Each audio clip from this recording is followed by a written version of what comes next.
Today we're doing college football player props here on PrizePicks for Thursday, August 31st. Before I get into it, there's a link in the description below. You can sign up for our premium Discord. It's a wap.com link. $9.30 per month is where you get all the plays I'm making on PrizePicks. We also have some other premium and cappers in there that give all of their plays that they make on PrizePicks. So again, we're close to like 150 members in the premium Discord. Again, super fun, supportive community. Everyone else is giving their plays and things like that. So go ahead and check out the link in the description below. In my opinion, one of the cheaper premium Discords around. But let's get into it, you guys. I got 2 free college football plays here for Thursday, August 31st. Thursday, obviously, this is the first big Thursday of the year where we're getting a lot of college football. We got 1, 2, 3, 4, 5, 6, 7, 8, 9, 10 games here on the slate, I believe, for this Thursday. And again, drop a like on this video, guys, and hit that subscribe button because I am dropping content like this every single day. There's college football, NFL, NBA. You guys have been following me for a while, subbed to my channel already. You know the deal. I'm trying to get as much free plays and content out to you guys as possible. But yeah, let's get into it, you guys. I got 2 plays here. Again, I'm not a financial advisor. This is not gambling advice. It's simply just the plays I'm personally looking at making. Hopefully give you guys some insight and analysis to then make your own player prop decisions here.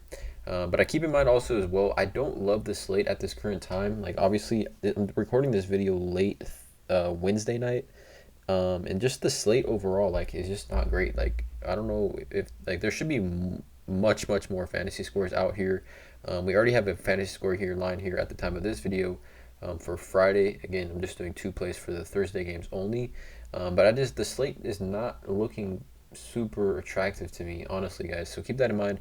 Make sure you guys are, saving your bankrolls and things like that, betting light. But yeah, let's get into it. So the first play that I like is going to be right here on this page. It's going to be Jeff Sims, quarterback, Nebraska. I like his over 16.5 fantasy score here. Now, this was at 15.5 earlier in the day, and I saw it there, and I was thinking all day, like, I'm gonna target this play specifically after I do a deeper dive on it. And it bumped to 16.5, which shows me that a lot of people were smashing over at 15.5. So I was felt like I was onto something there with that thought process. So we take a look at Jeff Sims, his last 5 here. 3 of his last 5 games just on PrizePicks, 3 of his last 5. But you look at the dates, right? He got injured, and he's a Georgia Tech transfer heading to Nebraska. And let's just talk about Jeff Sims for a little bit. So let's go back to 2021. Right? Let's go all the way back to 2021. Right? He started as a true freshman at Georgia Tech, right? By the way, true freshman, okay? And 16.5. Look how many times he went over this fantasy score line as a true freshman at Georgia Tech.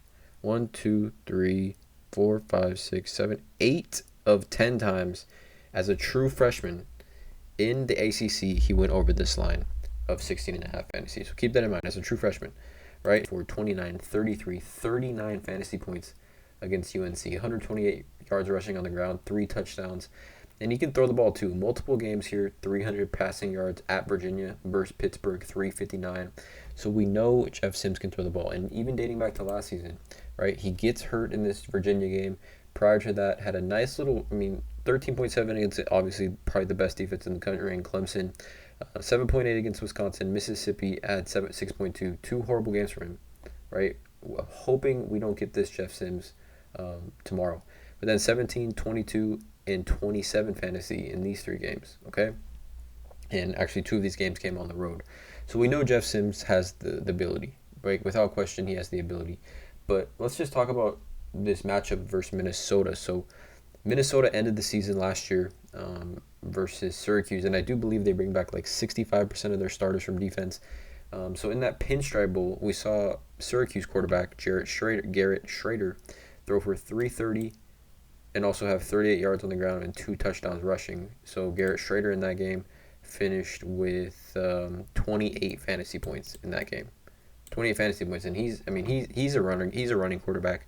I wouldn't say has the running ability as Jeff Sims, and he went for 14 carries, 38, and 2 touchdowns against Minnesota. Also, another thing that I do like about this Jeff Sims play is new head coach is Matt Rule. If you're familiar with football, NFL, Matt Rule was the coach of the Carolina Panthers, got fired, and now signed like a massive, like $70 million contract to be the coach of the Nebraska Cornhuskers. And if we take a look at when Matt Rule was at his best as a head coach, was at Baylor in 2019, right? He's considered like an offensive mind. That's one of the reasons the Panthers hired him originally. The quarterback at Baylor that season was Charlie Brewer, right? As you can see here, he's obviously, he hasn't, I don't know what his deal is now currently, but in 2019 he played for Baylor. And look at some of these numbers in 2019 for Charlie Brewer. 34, 33, 27, 26, 25, 25, 24, 24, 21, 19, 16. The rushing attempts and the rushing yards, right? All there. Dual threat quarterback, was one of the best quarterbacks in the country that year. And that was with Matt Rule as his quarterback now. I'm only showing you this to talk about Matt Rule and his offense that he's trying to implement into Nebraska. Obviously, Jeff Sims transferred there. I'm sure Matt Rule kind of targeted him. They had a conversation about what Jeff Sims could bring to Matt Rule's offense. So I think it could be a nice pairing here. And then just some articles talking about Jeff Sims, as we don't have a ton of data to work with as it is week 1 in the college football season. Huskers QB Jeff Sims gets plaudits from the defensive side. Defensive coordinator Tony White says the player he coached against in 2020 is on a different level now. Huskers defensive coordinator coached against Sims when he was a true freshman. Had a rough outing. He threw 4 interceptions that day as a true freshman. But now this Nebraska defensive coordinator is saying Sims is a different player, citing Reed's arm strength and maturity and confidence in the pocket. He's on a different level. Defending him on the other side, he's making me a better coach for sure. And then also, Jeff Sims was recently named to the Davey O'Brien Award watch list, which is 35 quarterbacks nationally that get named to this preseason list, which is presented annually to the nation's best college quarterback. So I think all of this stuff combined, they're expecting Jeff Sims to come in, have a great season if he's fully healthy. We know if he's fully healthy, he can put up these numbers. 16.5, just a little bit too low for me. Like, if we just go back to 2021, right? Like, Jeff Sims against Virginia Tech, 18.3 fantasy, right? That's what we need from him tomorrow for essentially 18.3. 183 passing yards, 2 touchdowns, 60 rushing yards. Doesn't even need a rushing TD. Also lost a fumble in that game and also had an interception. So 2 turnovers, so minus 2 points as well. It would have finished with 20.3, right? So we don't need a ton because of that dual threat factor for Jeff Sims at 16.5. Just a little bit too low for me. And again, quarterback fantasy score, I think he may be, besides Graham Mertz, I think he's the highest or the lowest fantasy score. His matchup, Athan, is 13.5, but for Jeff Sims' dual threat abilities, 16.5. I mean, we look at John Rhys Plumlee's at 26.5, Darren Granger's at 24.5, and both those guys are dual threat quarterbacks. So I like Jeff Sims in this game, 16.5 on the over. The second play is going to be definitely an interesting one, but I just was scouring this board, you guys, and I was trying to find the play that I thought had the most value, and I guess essentially the least amount of sweat involved, I think. And it's going to be another quarterback here, but it's going to be Graham Mertz, the quarterback for Florida. I'm going to take his less than 0.5 rushing yards. So before you freak out about this play, if you're watching this video and you don't know how PrizePicks works, or I guess essentially if you don't know how college football works, so a sack in college football is minus yards. I don't know if it's going to show it here. But yeah, so sacks, you can see here, sacks will count against QB's rushing yards. That's just how it is in college football. So basically, if you get sacked, you lose yards. You can be at negative yards, which is why this line is at 0.5 rush yards. And you can see here, Graham Mertz, last season, he was on Wisconsin.